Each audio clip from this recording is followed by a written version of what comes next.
Hello दोस्तों, आप सभी का अपने YouTube channel by care classes में स्वागत है। बहुत बहुत स्वागत है और आशा करते हैं कि आप सब लोग ठीक होंगे, स्वस्थ होंगे और आपकी पढ़ाई झकास मजे से चलती होगी। कोई टेंशन नहीं होगी आपके लिए, ठीक है। और टेंशन लेने की ज़रूरत नहीं है, आपके लिए बाई केयर क्लासेस पर क्लास 9th और 10th के सॉल्यूशन मैथ का मिलता रहता है जब तभी। और हम कोशिश करते हैं कि हमेशा बने रहें अपने YouTube channel by care classes पर और आपको अच्छे से कॉन्सेप्ट और सरल करके मैथ को सिखाते रहे, ठीक है। आज हम शुरू करते हैं class 9th maths NCERT chapter first संख्या पद्धति का उदाहरण यहाँ तैयारी होती है सेंट्रल और स्टेट एग्जाम्स की। तो आज हम शुरू करते हैं अपने एग्जाम्पल नंबर 9। यदि अपने एग्जाम्पल नंबर 7 और 8 की वीडियो नहीं देखी तो जाकर जरूर विजिट करें और वॉच करें, क्योंकि हमने बेसिक शब्द सिखा दिया एग्जाम्पल नंबर 7 और 8 में, इसमें भी सिखाने की कोशिश करेंगे, ठीक। कहता है दिखाइए कि 0.235335 बराबर 0.235 के ऊपर बार को P/Q के रूप में व्यक्त कर सकते हैं, जहां P और Q पूर्णांक है और Q के बराबर 0 नहीं है। Q के बराबर 0 नहीं है, ये हमने संख्या लिख ली है, ये संख्या दी है। इसको हमें क्या करना है, P/Q के रूप में व्यक्त करना है, अर्थात भिन्न के रूप में इसको लेके आना है। अब हम आपको समझाते हैं, इजी तरीके से कोशिश करेंगे, बने रहें, वीडियो को स्किप ना करें। कैसे, इस डैश डैश डैश का मतलब है कि ये संख्या जिस समय भाग दिया गया था इस संख्या में, तो ये संख्या का कोई ना कोई शेषफल बच गया है, ठीक है। कोई ना कोई शेषफल बच गया है, पूर्णतः विभाजित नहीं हुई है। और इसका मतलब है जो 3 के ऊपर 35 के ऊपर जो डंडा लगा है, इसे कहते हैं बार। इसका मतलब है कि ये भी यही दर्शाता है कि ये संख्या अभी 35 रिपीट करेगी बार बार, ठीक है। 2 रिपीट नहीं करेगी, क्योंकि 2 के ऊपर बार नहीं है, केवल 35 रिपीट करेगी, जैसा कि यहाँ हो रहा है 35 35 35, ठीक है। समझ गए बार का मतलब और इस डैश का मतलब, ठीक है। इसको जब हम P/Q के रूप में लेके आएंगे तो इसको ऐसे ला नहीं सकते, क्योंकि अगर आसानी से लेके आ सकते थे तो क्वेश्चन एनसीईआरटी में नहीं होता, बाकी चाहे किसी भी बुक में हो, क्योंकि एनसीईआरटी में हमेशा अच्छा क्वेश्चन होता है एवरेज। तो हमें क्या करना होगा, सबसे पहले लिखना है, दिया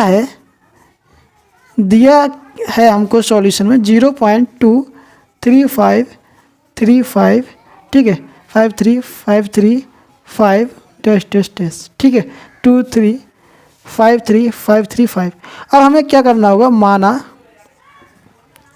माना x बराबर 0.23535 डैश डैश डैश। अब क्या है, अब मैंने इस वैल्यू को अपने x की बराबर मान लिया है, ठीक है। अब क्या करना है, मुझे इसको 100 से गुणा करना है। पता कैसे लगा मुझे कि 100 से इस संख्या में, यानी कि दोनों तरफ x में और इस संख्या में गुणा कर दूं, ये मुझे कैसे पता लगा विद्यार्थियों, मुझे इस डंडे यानी कि बार से पता लगा कि यदि 2 संख्याओं पर या 2 अंकों पर बार लगा हुआ है तो मुझे 100 से गुणा करना है। यदि एक अंक पर केवल 3 पर होता तो मुझे किससे, 10 से मल्टीप्लाई करनी थी। अगर 3 संख्याओं पर होता तो मुझे किससे, 1000 यानी कि 1000 से मल्टीप्लाई करनी होती, दोनों तरफ। ये विशेष ध्यान रखना है। तो मैं क्या करूँगा, दोनों तरफ 100 से गुणा करने पर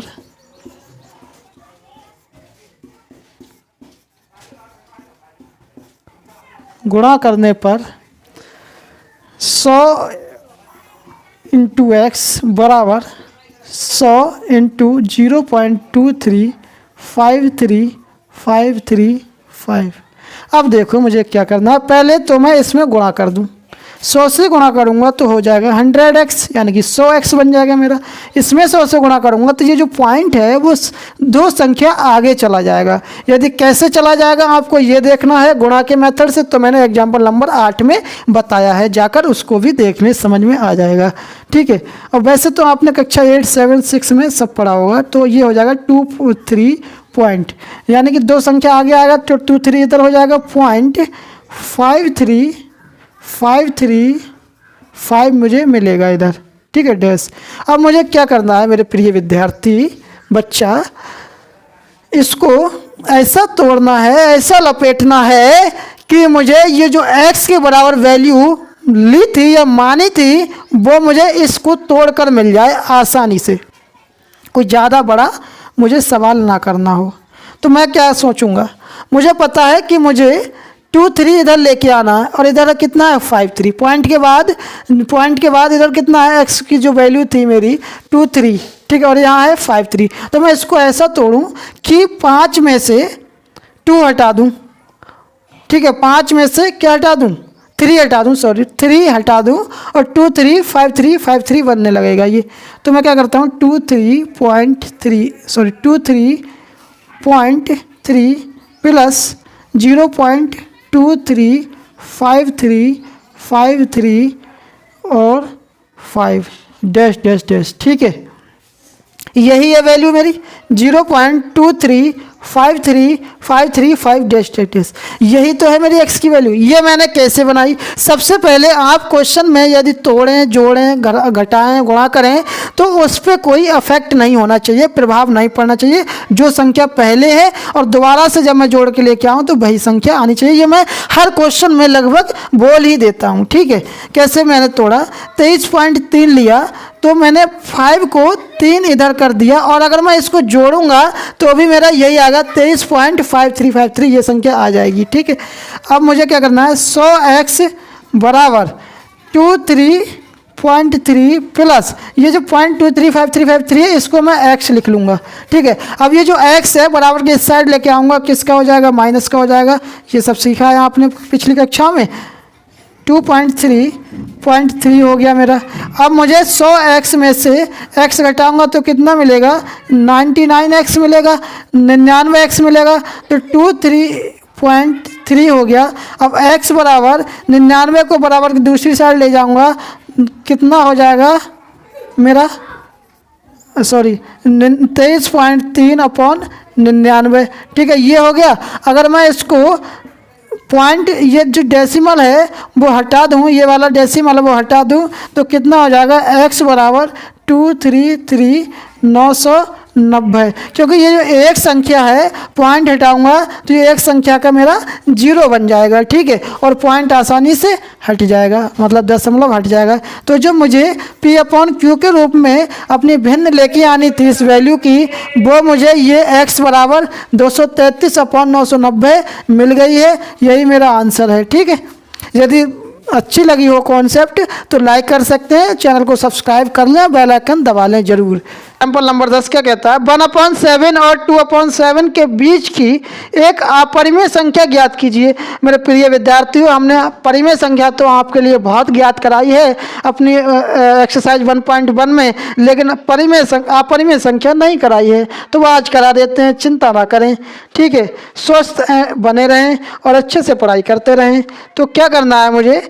ये जो वैल्यू दे रखी है 1/7 की और 2/7 की, ये एग्जाम्पल में भी था 1/7, तो उसकी वैल्यू हमने जब डिवाइड किया था तो ये आई थी 0.142857। यदि आपने वीडियो नहीं देखी है एग्जाम्पल नंबर वाली तो जाकर देख लें, जिसमें ये क्वेश्चन दे रखा है। ठीक है, और 2/7 की वैल्यू ये है। ये कैसे आती है? ये डिवाइड करने पर आती है। ठीक है, और 2/7 की वैल्यू भी। और ये डंडा जो लगा है इसका मतलब क्या है? इसे कहते हैं हम बार। बार क्या होता है? बार ये हमें बताता है कि ये संख्या जो है वो रिपीट हो रही है, बार बार यही संख्या आएगी। इसका मतलब भी यही है। ठीक है, अब हमें अपरिमेय संख्या निकालना है। क्या निकालना है? अपरिमेय संख्या। अब अपरिमेय संख्या क्या होती है? अपरिमेय संख्या। अपरिमेय संख्या क्या होती है? यदि आपको पता हो तो कमेंट करें, यदि नहीं पता है तो हम आपको बता ही देते हैं।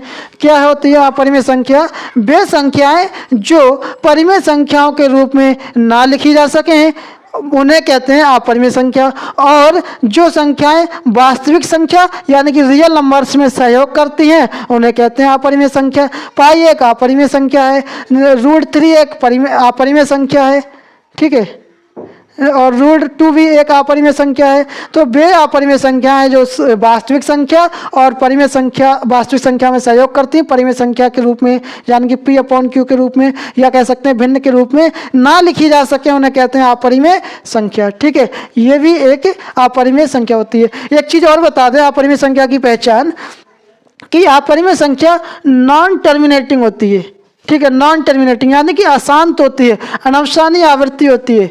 ठीक है, अनवसानी आवृत्ति और अशांत होती है, नॉन टर्मिनेटिंग संख्या, जो कि यदि हम उसको भाग करें तो उसका शेषफल हमें 0 नहीं मिलेगा। उसका शेषफल कुछ ना कुछ हमारे भाजक से छोटा मिलता रहेगा, उन्हें कहते हैं अपरिमेय संख्या। यदि आप समझ गए हो तो कोई दिक्कत नहीं है, नहीं समझे तो कमेंट में हमें शिकायत कर दें और हम उसको ज़रूर अपने संज्ञान में लेके आपकी सॉल्यूशन में मदद करेंगे। ठीक है, अब क्या करते हैं, आपको इसके इस संख्या के बीच की, इस संख्या के बीच की एक अपरिमेय संख्या चाहिए। हम बता दें कि हम आपको यहाँ इन दोनों संख्याओं के बीच की अनंत अपरिभाषित, जिसे कहते हैं अनंत यानी कि अनगिनत संख्या दे सकते हैं। लेकिन एक पूछा है तो हम एक बता देते हैं, 0.1528676789, कुछ भी लिख दो, ठीक है। ये एक अपरिमेय संख्या है। कैसे मिली मेरे प्रिय दोस्तों?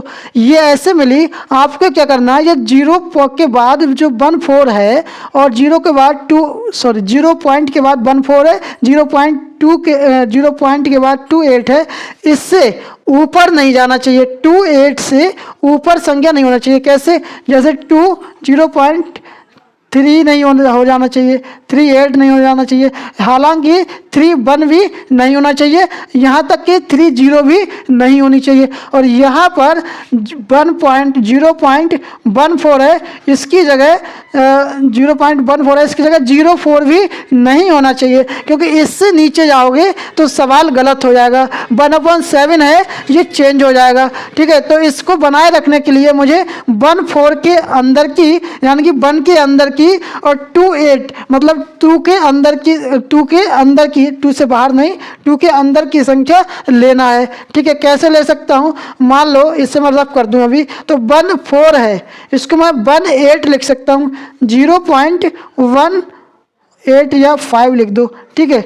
और 6 7 1 0 2 4 5 6, इस तरीके से ये संख्या चलेगी। ये एक अपरिमेय संख्या है। देखो, ये हमारी हमेशा इससे बड़ी रहनी चाहिए और इससे छोटी रहनी चाहिए। ये एक अपरिमेय संख्या हो गई, एक अपरिमेय संख्या, अपरिमेय संख्या, ठीक है। और दिखाएं, इसमें अनंत संख्या मिल सकती हैं। और 0.14 है, ऊपर ले लो, क्या आ जाएगा? 6 6 7 8 9 8 1 2 3 4 7 8 9, इस तरीके से ये भी एक क्या है? अपरिमेय संख्या है। और निकालें 0.1 या कह सकते हैं 27, ठीक है। 7 8 9 2 3 4, ये सब क्या है? अपरिमेय संख्या है। तो इस तरीके से हम अपरिमेय संख्या निकालते हैं। आपको विशेष ये ध्यान रखना है कि 14 पॉइंट के बाद 14 के नीचे की संख्या नहीं लेना है, पॉइंट के बाद 28 के ऊपर की संख्या नहीं दिखनी चाहिए इसमें। जैसे 28 है, मेरा 27 दिख रहा है, यहाँ 14 है, यहाँ इसके ऊपर लेना है 16 दिख रहा है, इसके ऊपर लेना 15 दिख रहा है। आगे की संख्या से हमें कोई ज़्यादा मैटर नहीं करता। तो हमारे आंसर ये मिल चुके हैं। यदि वीडियो अच्छी लगे तो लाइक करें, शेयर करें एंड कमेंट करें, और अपने चैनल YKR क्लासेस को सब्सक्राइब करें, बेल आइकन दबाएं। वीडियो अच्छी लगे तो लाइक करें, शेयर करें एंड कमेंट करें, और ज़्यादा से ज़्यादा लोगों में फैलाएं इस वीडियो को, और ज़्यादा से ज़्यादा लोगों से कहें कि YKR चैनल पर अच्छे से अच्छा कॉन्सेप्ट मिलता है, यदि आपको अच्छे से अच्छा कॉन्सेप्ट लगता हो तो। Thank you. जय हिंद, जय भारत।